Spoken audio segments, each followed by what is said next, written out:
Coby Mack, who was from Taekwon World, is the cousin of infamous rapper from 63rd and St. Lawrence, FBG Duck, while FBG Brick is Duck's big brother. A lot of motherfuckers don't understand, like, everybody think Duck, like, y'all motherfuckers know Duck, but anybody that really know Duck, know me, you know what I'm saying? Okay.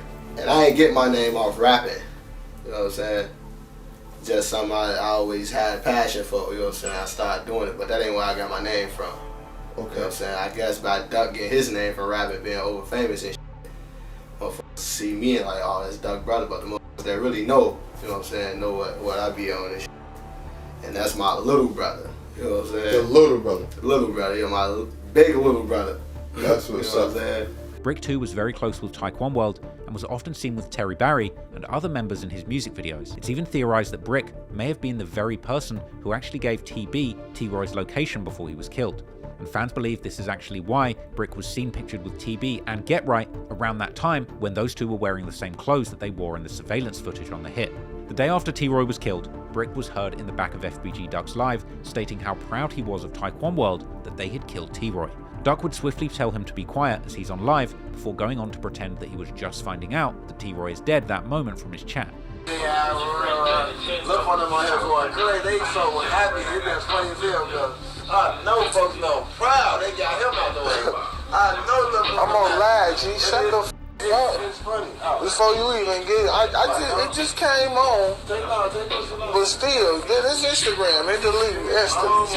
It just came on. In the midst of Get Back Gang's murders, Coby and Brick chose not to stay low-key. On July the 17th, a block party was thrown in STL EBT territory on the 6300 block of St. Lawrence, where the duo was in attendance. Whilst Brick and Coby were in the porch area of the house, a white SUV pulled up and a person hopped out, approaching Coby before shooting him multiple times.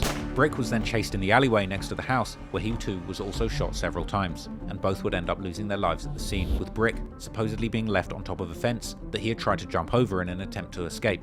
Furthermore, graphic images of Coby's corpse lying on the grass were also revealed to the public in news articles which covered the murder. On top of that, a viral photo also circulated which depicted FBG Duck and his mother, Mama Duck, mourning the loss at the scene. And recordings of the aftermath were also released where Mama Duck could be heard screaming and crying, with her chilling outpouring of grief echoing all throughout the neighborhood.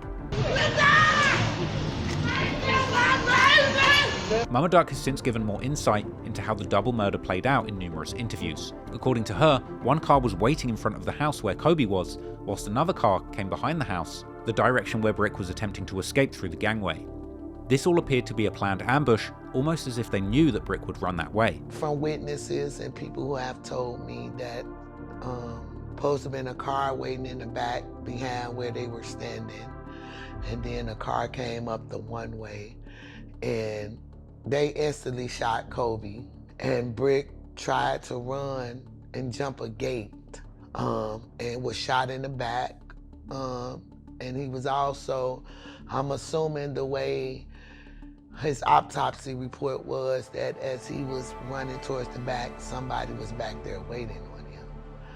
So I wasn't aware that he was shot in his face until I went to identify him. The autopsy report would show just how gruesome and violent these murders were, with Brick shot 6 times and Coby 9 times. Now many suspect that HK, Cap, McAdoo, Trey 5 and C Murder were the ones responsible for planning this hit, with Redditors saying that this was almost confirmed.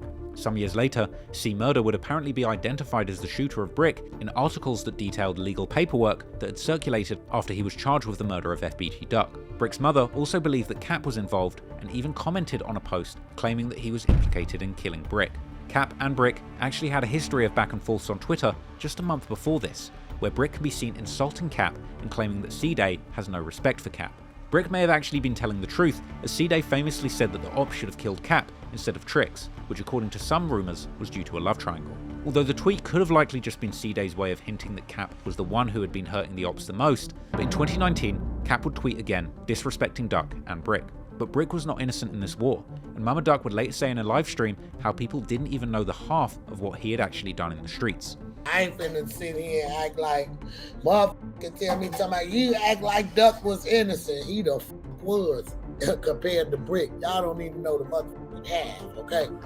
Just days before his murder, Brick was also antagonizing his ops on Twitter, even calling them out for not engaging in shootouts and claiming that he was ready to walk through O-Block. However, like so often in gang life, they weren't always enemies, and one chilling photo from many years ago would actually show FBG Brick at a youth center alongside none other than McAdoo, one of the main killers in this spree of murders, who is also rumored to have possibly been the person who killed Brick.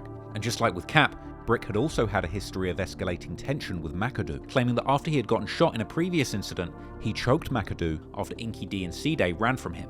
Clearly this was personal, but it was also another revenge murder in the name of T-Roy. And by this point, Get Back Gang had murdered 7 people from May to July 2017, only months after T-Roy's murder. However, one man was still at the top of their hit list, the man responsible for pulling the trigger and killing T-Roy. And just 2 months later, Get Back Gang would ultimately find exactly who they were looking for.